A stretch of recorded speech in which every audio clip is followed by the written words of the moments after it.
Mean राशि के जातकों, ये सत्य है कि 3 वर्षों में आपके जीवन में काफी कुछ घटित हुआ है।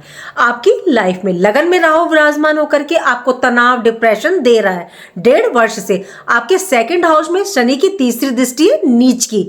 लाइफ में मतलब काफी उतार चढ़ाव देखने को मिले। शनि की प्रथम चरण आप पर चल रहा है, अब ये समाप्त होगा और शनि की 7.5 का द्वितीय चरण चालू होगा 29 मार्च 2025 से। तो राहु की दृष्टि भी अब समाप्त हो रही है, इसलिए 2025 सामान्य से अलग रहेगा, जो आपकी लाइफ को मतलब चेंज करके रख देगा और आप ये होता हुआ देखेंगे मीन राशि के जातक। राधे राधे, मैं हूं नीलू चौधरी। मेरे चैनल ग्रहों की माया में आपका स्वागत है। देखिए, ये जानकारी मैं आपको चंद्र राशि के आधार पर दे रही हूँ, मतलब जो आपकी जन्म की राशि होती है। और यदि आपको अपनी चंद्र राशि, जन्म राशि नहीं पता तो आप अपने नाम के पहले अक्षर से भी देख सकते हैं, आपको स्क्रीन पे शो हो रहा होगा। देखिए, अब आप कहेंगे कि नाम के पहले अक्षर से कैसे हो सकता है? नहीं हो सकता है। देखिए, यूनिवर्स क्या होती है कि हम जिस चीज को मैनिफेस्ट करते हैं, बार बार करते रहते हैं। आपका नाम हम बार बार बोलते रहेंगे तो मतलब कि जब हम मैनिफेस्ट करते रहेंगे तो यूनिवर्स उसको कैच करता है, तो उसका रिजल्ट आपको फिर मिलता है। लेकिन आप कहेंगे क्या पूरा मिलता है? नहीं, थोड़ा कम मिलता है। मतलब 100 में से 100 नहीं मिलता, थोड़ा कम रिजल्ट देखने को मिलता है, लेकिन रिजल्ट मिलता है। मैं आपको आश्वासन दे सकती हूँ, मीन राशि 2025 में आप पर शनि की 7.5 का सेकंड फेज स्टार्ट होगा। शनि की 7.5 गतिमान होने के बावजूद भी ये परिवर्तन, बदलाव मतलब आपको अपने जीवन में देखने को मिलेंगे और डेफिनेटली आपको ये देखने को मिलेंगे और आप स्वयं कहेंगे जी हाँ, ये सत्य है। 2025 में मीन राशि के जातकों को जो अपने जीवन में बदलाव देखने को मिलेंगे वो 21 जनवरी के बाद से आपको मिलने शुरू हो गए हैं। मतलब 1-2 दिन पहले से आपको मिलने ये शुरू हो चुके हैं। आप स्वयं देखेंगे कि पिछले टाइम से जो अचानक लॉस, नुकसान हो रहे थे, आप कोई भी कार्य कर रहे थे, वहां आपको नुकसान हानि की स्थिति बन रही थी, तो अब 21 जनवरी के बाद से ये लॉस, नुकसान होने आपके मतलब धीरे धीरे कम हो गए हैं। ये योग निर्मित हो चुका है। जैसे जैसे आप एक एक सीढ़ी, एक एक पायदान चढ़ते जाएंगे, मतलब जनवरी, फरवरी, मार्च, जनवरी तो अब जा ही रही है, लेकिन 21 जनवरी के बाद से जैसे जनवरी जाएगी, फरवरी जाएगी, मार्च जाएगी, आगे बढ़ते जाएंगे, ये नुकसान, लॉस आपके फायदे, बेनिफिट में बदल जाएंगे। ये योग निर्मित होंगे और आप स्वयं देखेंगे कि पहला बड़ा परिवर्तन आपको अपनी लाइफ में देखने को मिला है। दूसरा बड़ा बदलाव, परिवर्तन जो मीन राशि के जातकों को देखने को मिलेगा 2025 में, वह योग निर्मित होगा। जैसे ही 29 मार्च 2025 को शनि महाराज आपके 12th हाउस को छोड़ करके आपके मतलब फर्स्ट हाउस में प्रवेश करेंगे। 12th हाउस में व्यय खर्चे अधिक करवा रहे थे, व्यर्थ मतलब कि ये बेवजह के खर्चे, हॉस्पिटल के खर्चे, तो अब ये आपके खत्म होते हुए दिखेंगे। स्वास्थ्य पर इस दौरान सबसे ज्यादा देखने को मिले, वह अब समाप्त होंगे। आपको मतलब आमदनी तो हो रही थी, वह भी उतनी तेजी से ही हो रहा था।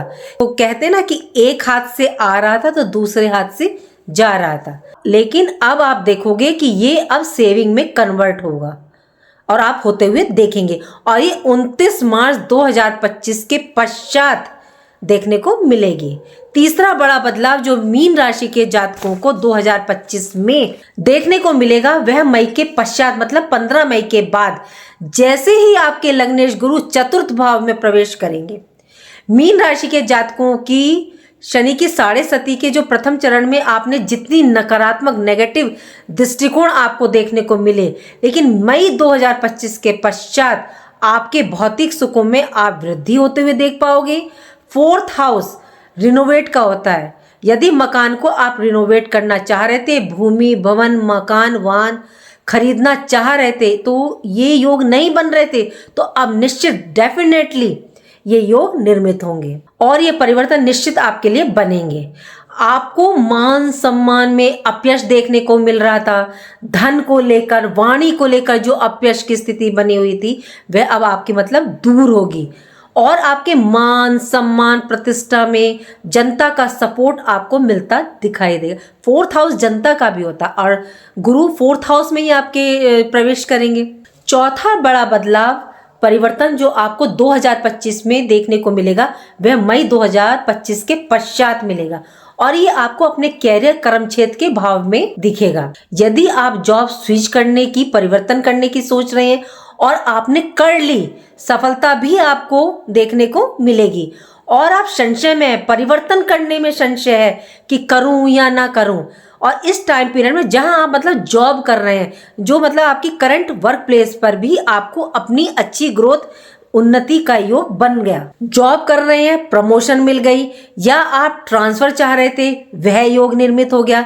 यदि आप जॉब के साथ साथ साइड बिजनेस करने की भी सोच रहे थे, तो वह भी स्टार्ट हो गया।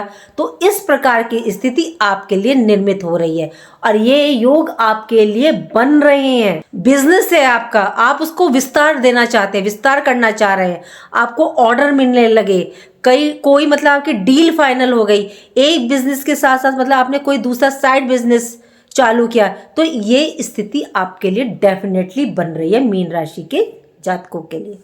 देखिए, जब प्लेनेट हमारे अनुकूल होते हैं ना, तो हमारे मतलब सारे कार्य ना बनने लगते हैं। देखिए, प्लेनेट तो आपके अनुकूल आ रहे हैं, लेकिन रिजल्ट कैसे देखने को मिलेगा? लेकिन इंप्लीमेंट तो हमें करने हैं, कर्म तो हमें करना है, तभी तो रिजल्ट देखने को मिलेगा। और ये स्थिति निर्मित होगी 15 मई के पश्चात। पिछले 2.5 वर्षों से आप स्वयं महसूस कर रहे होंगे शनि की 7.5 में कि ऑब्स्टकल आपके खत्म ही नहीं हो रहे। एक खत्म नहीं होता, दूसरा तैयार रहता है। एक परेशानी के बाद मतलब दूसरी परेशानी खड़ी रहती है। कोई कार्य 99 पर जाकर के 0 पर आ जाता है, कोई 99 पर जाकर के अटक जाता है। तो 2025 में मीन राशि के लिए ये अवस्था निर्मित हो रही है। जैसे ही शनि मीन राशि में प्रवेश करेंगे, आपकी लाइफ से टेंशन, मानसिक तनाव, डिप्रेशन, कार्यों में रुकावट, मतलब आपके जीवन में जो नेगेटिव इफेक्ट पड़ रहे हैं, जैसे ही शनि की पोजीशन चेंज होगी, आपको अपने कार्यों में ऑब्स्टकल की स्थितियां समाप्त होंगी, परेशानियां दूर होंगी। 15 मई के पश्चात जैसे ही गुरु मिथुन राशि में प्रवेश करेंगे, तो इनकी पंचम 5वीं दृष्टि आपके जीवन में चल रही परेशानी, ऑब्स्टकल की स्थितियों को खत्म करेगी और आपको सफलता, सक्सेस प्रदान करेगी। और ये बदलाव आपको अपनी लाइफ में देखने को मिलेंगे। सत्य को प्रमाण की आवश्यकता नहीं होती।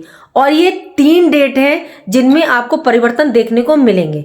देखिए, एक तो निर्मित हो चुकी है 21 जनवरी से, दूसरी निर्मित होगी 29 मार्च 2025 से, तीसरा परिवर्तन, बदलाव जो देखने को मिलेगा वो मिलेगा आपको 15 मई 2025 से आपकी लाइफ में देखने को मिलेगा। देखिए, मीन राशि के जातकों, एक तो आप उपाय करके चलेगा। आपकी राशि के स्वामी गुरु हैं, तो आप गुरु के मंत्र का जाप कीजिएगा, ओम ग्राम ग्रीम ग्राम स गुरुभे नमः। या आप केले के वृक्ष पर, अगर आपके घर में लग रहा ठीक है, नहीं तो मंदिर है उसमें भी जाकर के आप जल चढ़ा सकते हैं। उस 1 लोटे जल में आप थोड़ी सी हल्दी, मीठा डाल के ओम ग्राम ग्रीम ग्राम स गुरुभे नमः का जाप करते हुए उस जल को अर्पित कर दें। दूसरा, आपको जो है केतु के लिए उपाय करके चलना है। केतु के लिए मैं अक्सर कहती हूँ कि केतु को आप जुपिटर के पास पहुंचा दें। केतु क्या है? दान। तो दान अगर आप मंदिर में जाके करेंगे तो आपको रिजल्ट मिलेगा। और अगर आपका जन्म दिवस आ रहा है और नहीं आ रहा है, निकल गया जनवरी में, तो पूरे वर्ष में कभी भी एक बार आप काले सफेद रंग का कंबल आप दान दे सकते हैं। बहुत अच्छा रिजल्ट है इसका। और शनि की पूजा जरूर कीजिएगा, क्योंकि शनि अभी आपके 12th हाउस में है और फिर ये परिवर्तन करेंगे, आपके आ जाएंगे ये 1st हाउस में। तो इसके लिए आप या तो मंत्र का जाप कर लीजिए, ओम शम शनिश्चराय नमः का, या नीलांजन समाभाषम रविपुत्रम यमागजम छायामार्तंग शंभुतम तम नमामि शनिश्चरम का जाप कर लीजिए। लेकिन बहुत सौ ने मेरे को कमेंट लिखा था कि बिंदी की मात्रा की गलती हो जाती है तो क्या उसका रिजल्ट मिलेगा? तो हाँ, अगर बिंदी आपसे छूट रही है, मात्रा आपसे गलत हो रही है, तो आप इनके 10 नाम ले लीजिए। कौणस्ते पिंगलो भव्रु कृष्णा रौद्रांत को यमे सौरी शनिश्चरो मंदे पीपला दिन संस्थिते इतानी शनि नामानि जपे सन्निधौ शनिश्चर कृता पीड़ा न कदापि भवियति। ओम शम शनिश्चराय नमः। इनकी पत्नी का नाम जरूर लीजिएगा इसके साथ, तभी रिजल्ट देखने को मिला है। ध्वजनि धावनी चैव कंकाली कलह प्रिया कंटकी कलही चतुरंगी महिषियजा शनि नमानी पत्नी नामितानी सज्जन पर पुमान दुखानी नाश्यतव सौभाग्यन वर्धते सुखम। जय शनिदेव। और एक मैं कहती हूँ कि शिव है तो हमारी हर समस्या का समाधान है। शिव पर 1 लोटे जल में आप चने की दाल डालिए, मीठा गुड़ शहद डाल के, काले तिल डाल के और शिवलिंग पे अर्पित कीजिए। लेकिन शिवलिंग पर हल्दी नहीं चढ़ाइएगा। और आप ये उपाय करिए, आपको डेफिनेटली रिजल्ट मिलेगा। और ये साल वर्ष जो है मंगल का है, अगर आप स्वस्थ हैं और आप कर सकते हैं, ब्लड डोनेट कीजिए, देखिए फिर क्यों नहीं रिजल्ट मिलेगा। 100% आपको रिजल्ट मिलेगा, डेफिनेटली मिलेगा। और वैसे भी सत्य को प्रमाण की आवश्यकता नहीं होती, आप स्वयं देखेंगे। लेकिन शर्त है कि आपको अपनी हॉरोस्कोप भी चेक करनी है कि उसमें प्लैनेट की पोजीशन क्या है। अगर नीचे तो आप उपाय कर लीजिए, और ठीक है तो नो प्रॉब्लम, तो आपको रिजल्ट मिलेगा। चलिए, उम्मीद करती हूँ कि जो जानकारी मैंने आपको दी वो आपको अच्छी लगी, और अच्छी लगी तो लाइक कीजिए, कमेंट बॉक्स में हर हर हर महादेव लिखिए, और मेरे चैनल ग्रहों की माया को सब्सक्राइब कीजिए। राधे राधे, जय माँ बाबा।